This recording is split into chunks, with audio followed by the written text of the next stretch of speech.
अब मैं माननीय प्रधानमंत्री जी से अनुरोध करूंगा कि वो हम सबको संबोधित करें।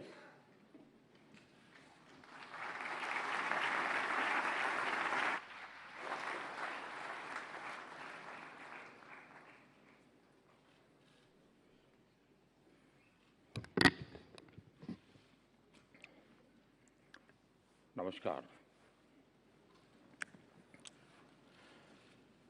आज का दिन मेरे लिए अपूरणीय क्षति और असहनीय पीड़ा का दिन है। मेरे घनिष्ठ मित्र और जापान के पूर्व प्रधानमंत्री श्री शिंजो आबे अब हमारे बीच नहीं रहे हैं। आबा जी मेरे तो साथी थे ही, वो भारत के भी उतने ही विश्वसनीय दोस्त थे। उनके कार्यकाल में भारत जापान में उनके जो राजनीतिक संबंध थे हमारे, वो को नई ऊंचाई तो मिली ही। हमने दोनों देशों की साझी विरासत से जुड़े रिश्तों को भी खूब आगे बढ़ाया।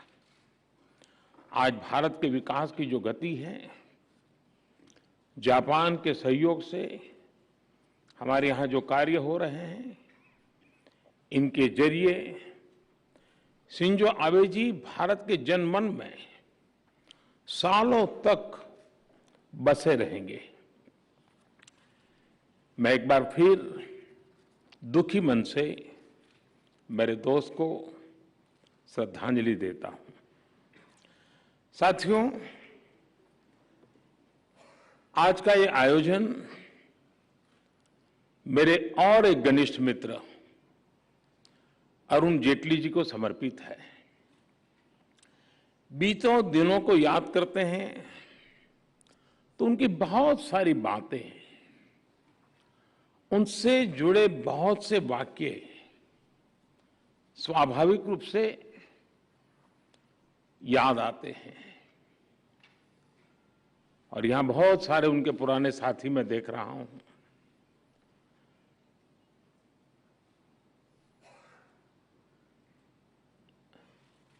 उनकी ऑरेटरी हम सब उसके कायल थे, और उनके वन लाइनर लंबे अरसे तक हवा में गूंजते रहते थे। उनका व्यक्तित्व विविधता से भरा था और उनका स्वभाव सर्वमित्र वाला था। यहां जितने भी लोग दिखते हैं, हर एक की अलग अलग दुनिया है, लेकिन सब अरुण के मित्र थे। ये अरुण के सर्वमित्र की विशेषता थी।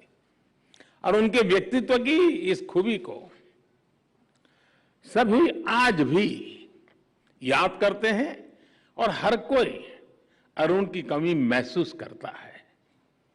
मैं अरुण जेटली जी को अपनी विनम्र श्रद्धांजलि देता हूं।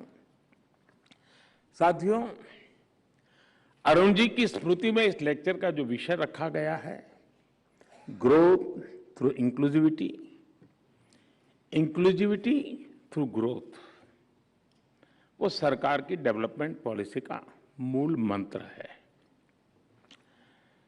मैं थर्मन जी का विशेष रूप से आभारी हूं कि उन्होंने हमारे निमंत्रण को स्वीकार किया, और मैंने कई बार उनको सुना भी है, उनको मैं पढ़ता भी रहता हूं।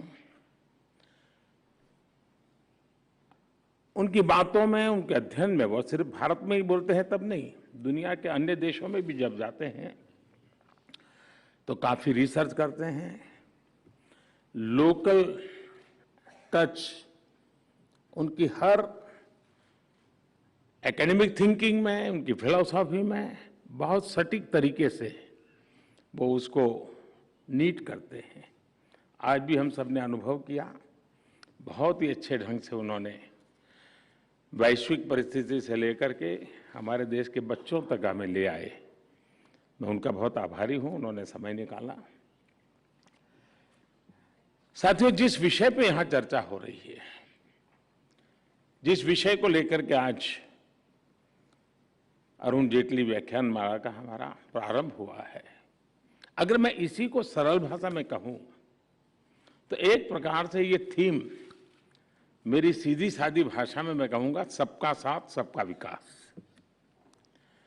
लेकिन इसके साथ ही इस लेक्चर की थीम आज के पॉलिसी मेकर्स के सामने आ रही चुनौतियां और दुविधाओं को भी कैप्चर करती है।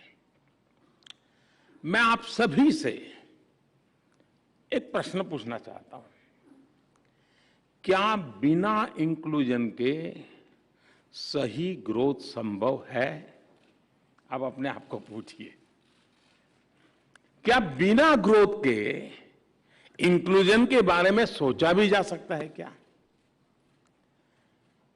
हेड ऑफ द गवर्नमेंट के तौर पर मुझे 20 साल से भी अधिक समय से काम करने का अवसर मिला है और मेरे अनुभवों का सार यही है कि बिना इंक्लूजन के रियल ग्रोथ संभव ही नहीं है और बिना ग्रोथ के इंक्लूजन का लक्ष्य भी पूरा नहीं किया जा सकता। और इसलिए हमने ग्रोथ थ्रू इंक्लूसिविटी का रास्ता अपनाया, सबके समावेश का प्रयास किया। बीते 8 वर्षों में भारत ने इंक्लूजन के लिए जिस स्पीड के साथ काम किया है, जिस स्केल पर काम किया है, वैसा उदाहरण आपको पूरी दुनिया में कभी भी नहीं मिलेगा। बीते 8 साल में भारत ने 9 करोड़ से ज्यादा महिलाओं को मुफ्त गैस कनेक्शन दिया है। 9 करोड़। ये संख्या south Africa, Australia, Singapore, New Zealand, इसकी सारी आबादी को भी जोड़ दें तो उससे भी ज्यादा होती है। यानी आप स्केल देखिए, बीते 8 साल में भारत ने 10 करोड़ से ज्यादा टॉयलेट्स बनाकर गरीबों को दिए हैं। धर्मन जी ने इसका बड़ा पैशन होकर के उल्लेख किया। यह संख्या साउथ कोरिया की कुल आबादी के 2 गुने से भी ज्यादा है। बीते 8 साल में भारत ने 45 करोड़ से ज्यादा जनधन बैंक अकाउंट खोले हैं।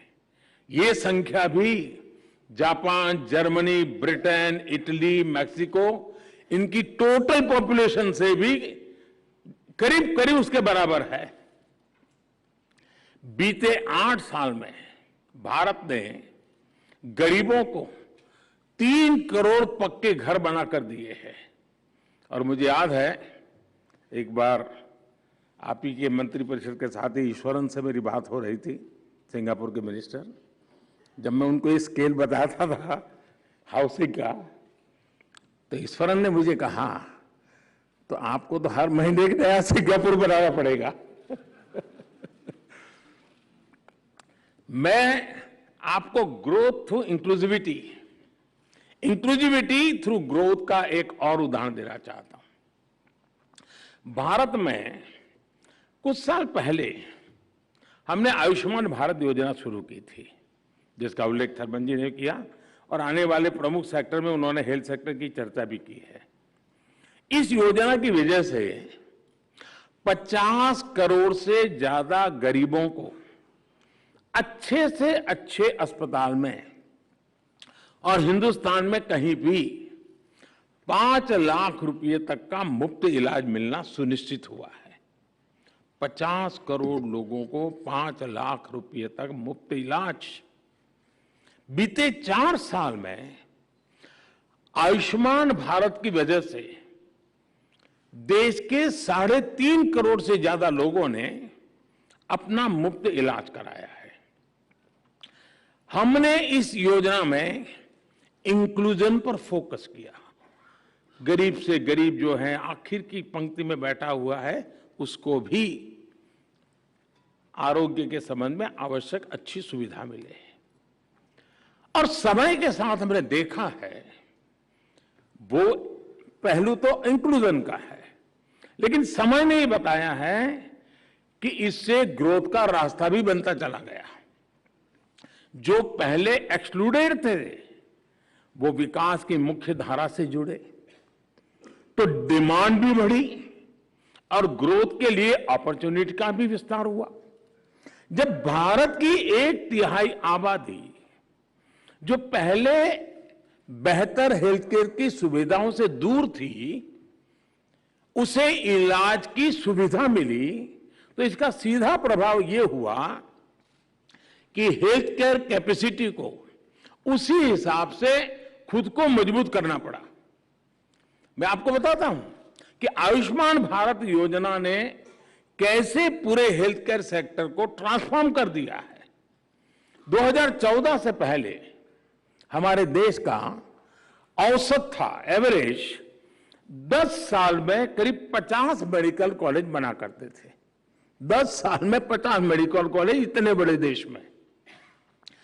जबकि भारत में पिछले 7-8 साल में पहले के मुकाबले 4 गुना से ज्यादा, यानी करीब करीब 209 नए मेडिकल कॉलेज बनाए गए हैं। अब आप कल्पना कर सकते हैं कि कहां 50 और कहां 209, और आने वाले अभी 10 साल का जब हिसाब लगाऊंगा तो ये मामला और आगे बढ़ने वाला है, वो 400 तक पहुंचने वाला है। बीते 7-8 साल में भारत में अंडर ग्रेजुएट मेडिकल सीट्स में 75% की बढ़ोतरी हुई है। भारत में अब एनुअल टोटल मेडिकल सीट्स की संख्या बढ़कर लगभग 2 गुना हो चुकी है। यानी अब देश को कहीं ज्यादा डॉक्टर मिल रहे हैं, देश में तेजी से आधुनिक मेडिकल इंफ्रास्ट्रक्चर निर्माण हो रहा है। इंक्लूसिवनेस के लिए लाई गई एक योजना का जमीन पर ग्रोथ की दृष्टि से भी इतना बड़ा प्रभाव हम बिल्कुल देख सकते हैं, हम उसको आंक सकते हैं। और मैं तो आपको ऐसी दर्जनों योजना गिना सकता हूं। भारत के डिजिटल इंडिया अभियान ने, जिसका उल्लेख भी थर्मन जी ने किया, लगभग 5 लाख कॉमन सर्विस सेंटर्स ने गांव में रहने वाले गरीब तक भी इंटरनेट की ताकत को पहुंचाया है। भारत के भीम यूपीआई ने करोड़ों गरीबों को डिजिटल पेमेंट की सुविधा से जोड़ा है।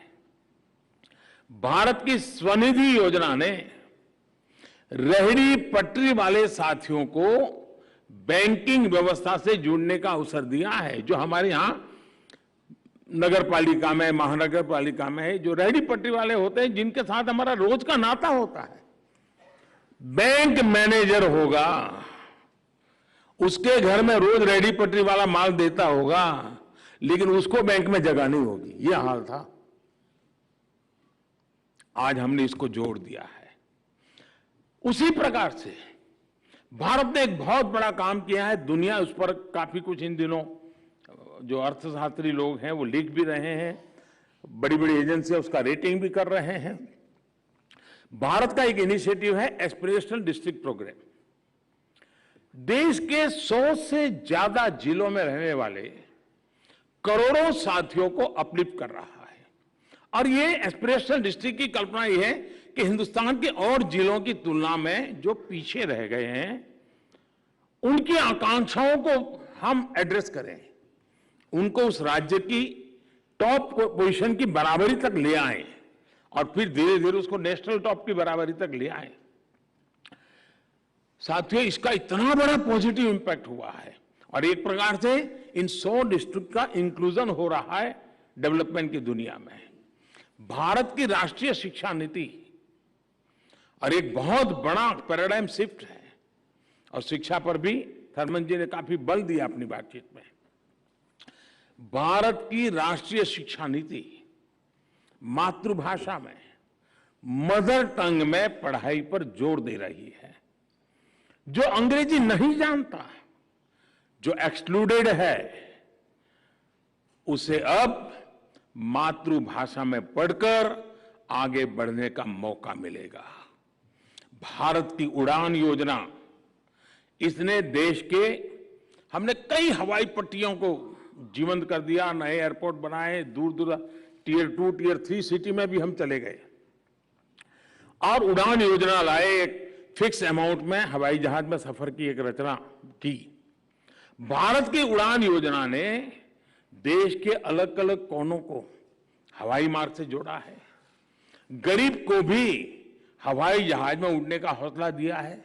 और मैं कहता था हवाई चप्पल पहनने वाला भी अब हवाई जहाज में बैठेगा। यानी इंक्लूजन भी हो रहा है, ग्रोथ भी हो रहा है, उसी का परिणाम है। आज भारत के में एविएशन सेक्टर का ग्रोथ इतना हो रहा है, 1000 से ज्यादा नए एयरक्राफ्ट के ऑर्डर बुक हुए हैं भारत के लिए। इस देश में 1000 से ज्यादा नए एयरक्राफ्ट खरीदा, क्योंकि पैसेंजर वाला इंक्लूजन का जो हमारा अप्रोच रहा, उसी का परिणाम है।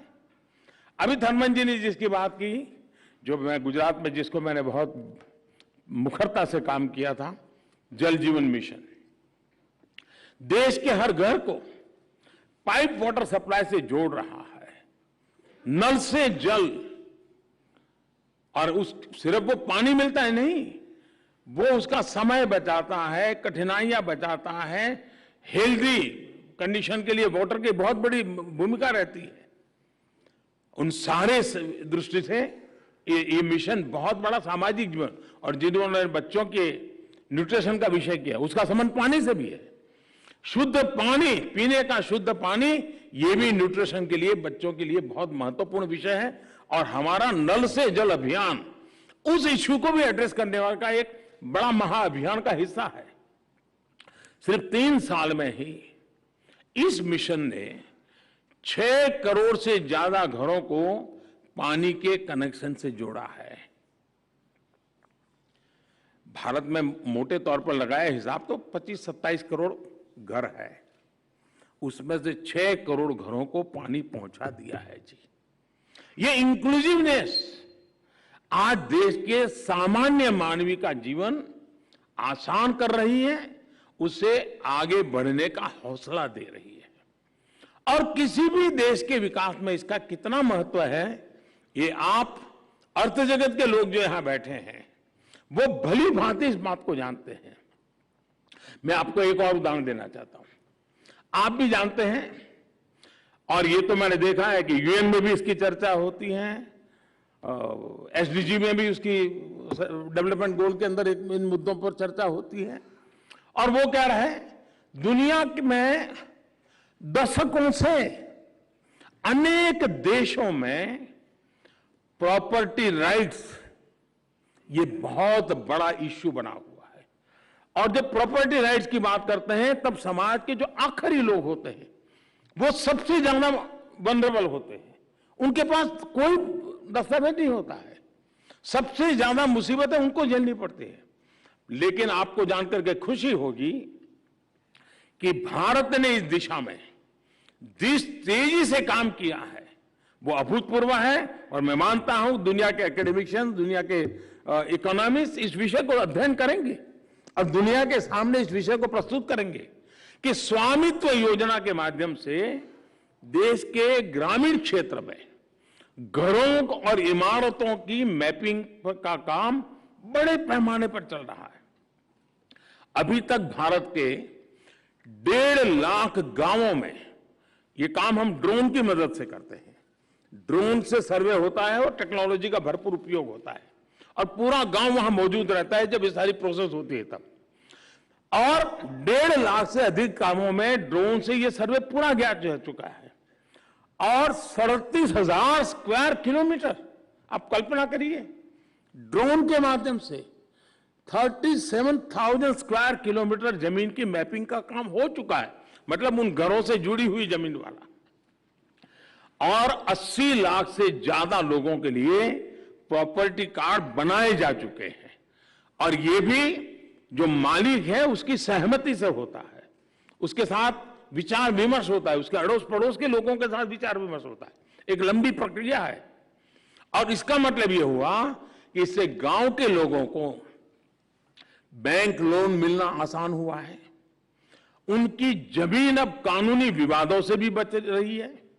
साथियों, आज का भारत रिफॉर्म्स बाय कंपल्सन के बजाय रिफॉर्म्स बाय कन्विक्शन से आने वाले 25 साल का रोड मैप तैयार कर रहा है।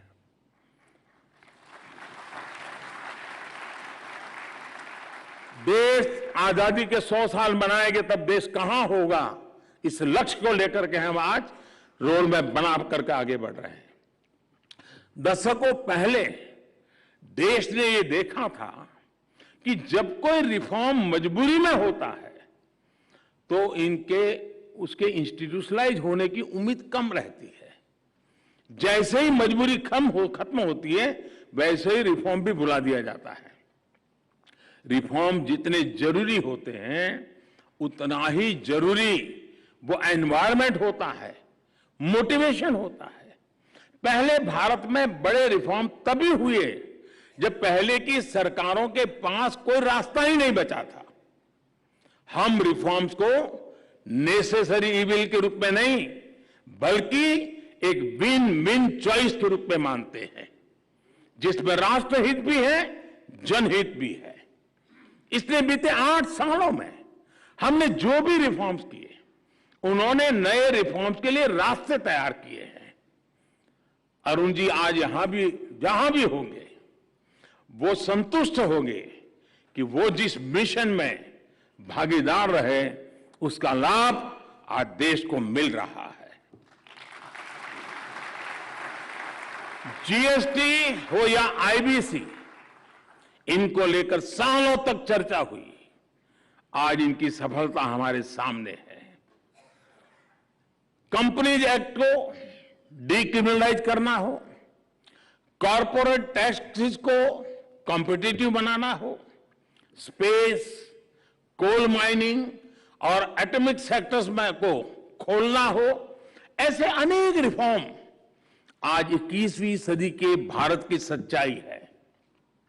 साथियों, हमारी policy making pulse of the people पर आधारित है।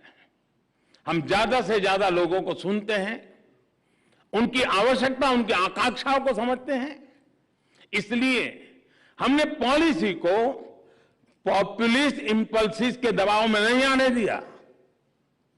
पीपल्स पल्स के अनुसार फैसले लेना और पॉपुलिज्म के सामने हथियार डाल देने में क्या फर्क होता है, ये कोविड काल में हिंदुस्तान ने देखा है, और देखा है नहीं, दुनिया को दिखाया है।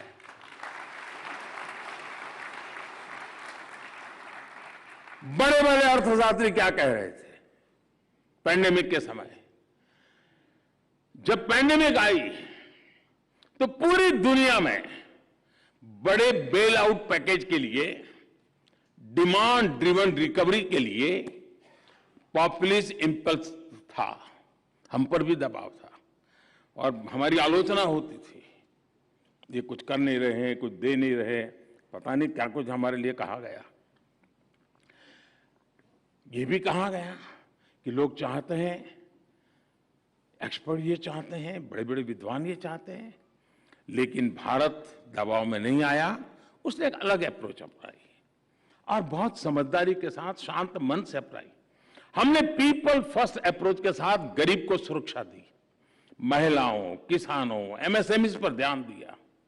हमने दुनिया से अलग इसलिए कर पाए क्योंकि हमें पीपल्स पल्स यानी जनता क्या चाहती है, उसकी क्या चिंता है, इसका एहसास है। इसलिए भारत की रिकवरी और बाकी दुनिया की रिकवरी में जो फर्क है वो हम साफ देख सकते हैं। साथियों, मैं अक्सर मैक्सिमम गवर्नमेंट, मिनिमम गवर्नमेंट और मैक्सिमम गवर्नेंस का आग्रह करता रहा हूं।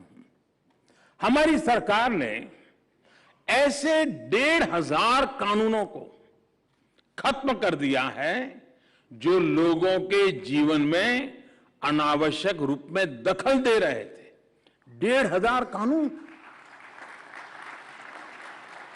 और मुझे याद है 2013 में जब भारतीय जनता पार्टी ने मुझे पीएम कैंडिडेट बनाया था 2014 में चुनाव होना था, तो यही दिल्ली में ही व्यापार जगत के लोगों ने मुझे कार्यक्रम के लिए बुलाया था और वो बड़ी थोड़ा गर्म मिजाज का वातावरण था। क्या करोगे, डिकना करोगे, फलाना करोगे, सब पूछ रहे थे। ये कानून बनाओगे, नहीं कानून बनाओगे, ऐसा बड़ा दबाव था। कैंडिडेट था चुनाव के दिनों में, हम भी तो जरा मैंने कहा देखिए आप कानून बनाना चाहते हैं, लेकिन मैं आपको एक वादा करता हूं, मैं हर दिन एक कानून खत्म करूंगा। नए बनाने की गारंटी नहीं देता हूं, खत्म करूंगा। और पहले 5 साल में 1,500 कानून खत्म करने का काम पूरा कर दिया साथियों। जो कानून जनता सामान्य पर बोझ बनते हैं। साथियों, आपको जानकर के खुशी होगी, हमारी सरकार ने 30,000 से ज्यादा, यानी आंकड़ा भी आप चौंक जाएंगे जी, 30,000 से ज्यादा ऐसे कंप्लायंसेस को भी कम कर दिया है जो ईज ऑफ डूइंग बिजनेस में और ईज ऑफ लिविंग में बाधा बने हुए थे। 30,000 कंप्लायंसेस खत्म कर देना, यानी जनता जनार्दन पर कितना अभूतपूर्व विश्वास का युग आया है, उसका नतीजा होता है कि हम कंप्लायंसेस के बोझ से जनता को मुक्त कर रहे हैं।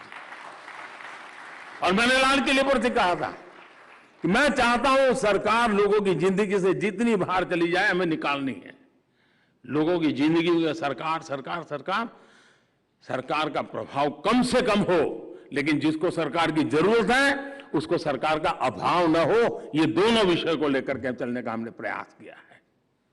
आज मुझे आपको ये बताते हुए संतोष है कि मिनिमम गवर्नमेंट की अप्रोच मैक्सिमम आउटपुट्स और मैक्सिमम आउटकम्स भी दे रही है। हम बहुत तेजी के साथ अपनी कैपेसिटी का विस्तार कर रहे हैं और इसके नतीजे आपके सामने हैं। कोविड वैक्सीन का ही उदाहरण ले, हमारे देश के प्राइवेट प्लेयर्स ने बहुत ही अच्छा काम किया है, लेकिन उनके पीछे पार्टनर इन प्रोग्रेस के रूप में सरकार पूरी ताकत के साथ खड़ी रही थी। वायरस आइसोलेशन से लेकर स्पीडी ट्रायल तक, फंडिंग से लेकर रैपिड रोल आउट तक जो कंपनियां वैक्सीन का निर्माण कर रही थी उन्हें सरकार का भरपूर सहयोग मिला। एक और उदाहरण हमारे स्पेस इकोसिस्टम का है। आज भारत पूरी दुनिया में सबसे विश्वसनीय और अत्याधुनिक स्पेस सर्विस प्रोवाइडर में से एक है।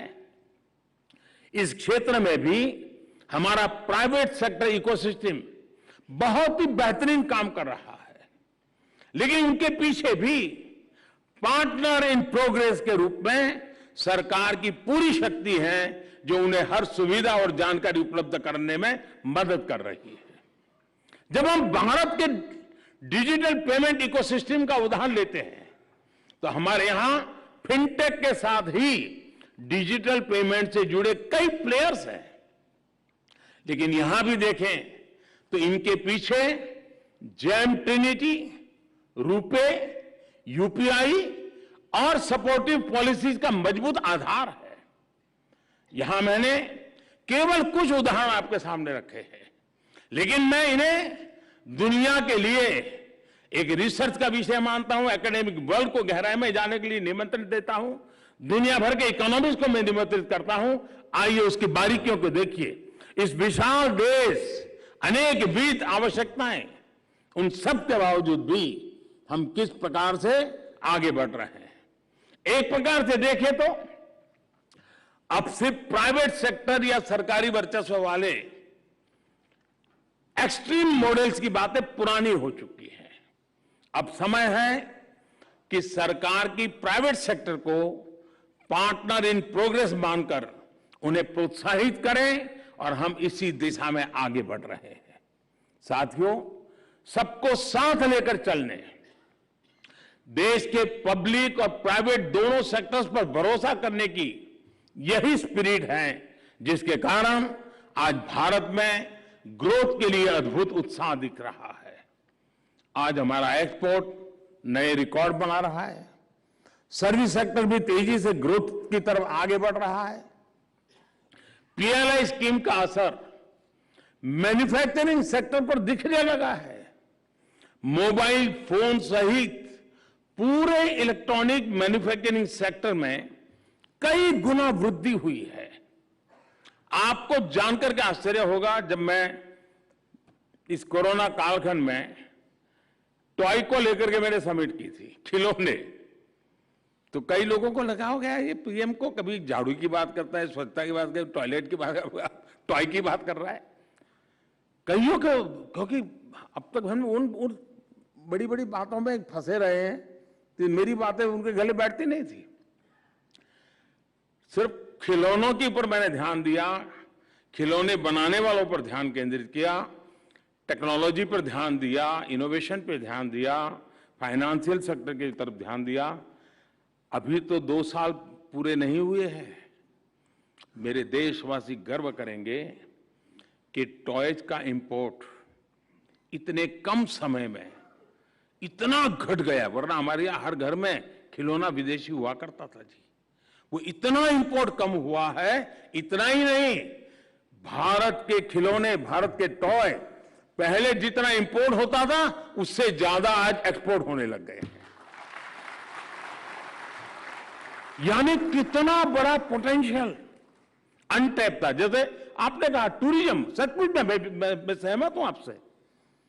भारत के टूरिज्म की संभावना इतनी अपार है, लेकिन हम एक ही जगह पे अटक गए थे। हिंदुस्तान के पूर्ण रूप में विश्व के सामने ले जाने का हम पता नहीं, हमारी मानसिकता ही वो खो चुकी थी। और मैं तो विदेश के मेहमान जो भी आते हैं तो हिंदुस्तान के किसी न किसी स्थान पर ले जाने का आग्रह रखता हूं।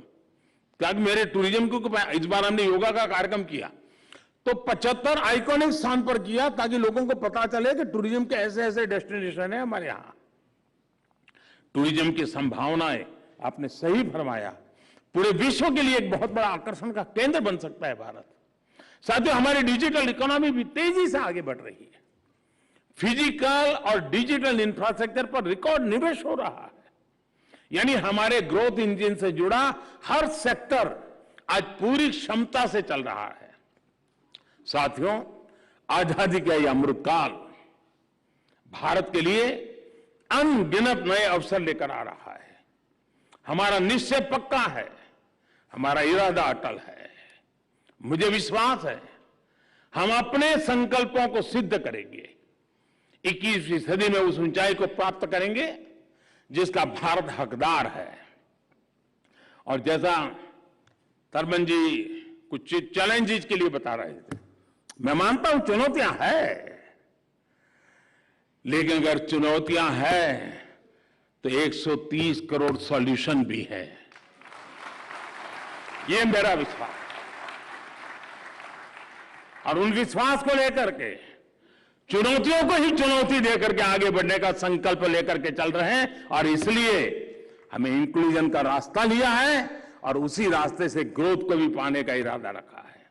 एक बार फिर अरुण जी को याद करते हुए मैं अपनी वाणी को विराम देता हूं। थर्मन जी का विशेष रूप से धन्यवाद करता हूं। आप सबका भी हृदय से बहुत बहुत आभार व्यक्त करता हूं। धन्यवाद।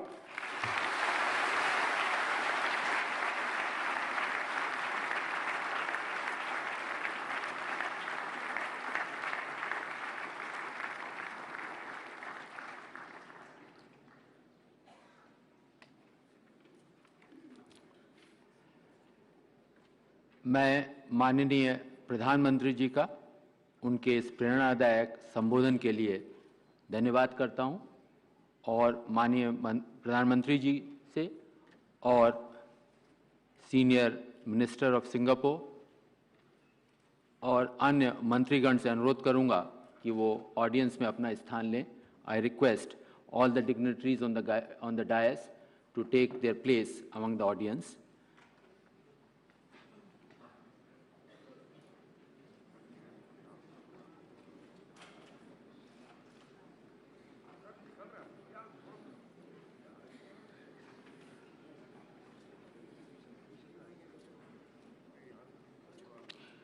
With the context set by Senior Minister, Honorable Shri Shanmugaratnam, on the theme of today's lecture and an inspirational address by Honorable Prime Minister, Now is the time for a brief discussion, and we have with us Shri N.K. Singh, Shri Arvind Panagaria, and Shri Matthias Corman.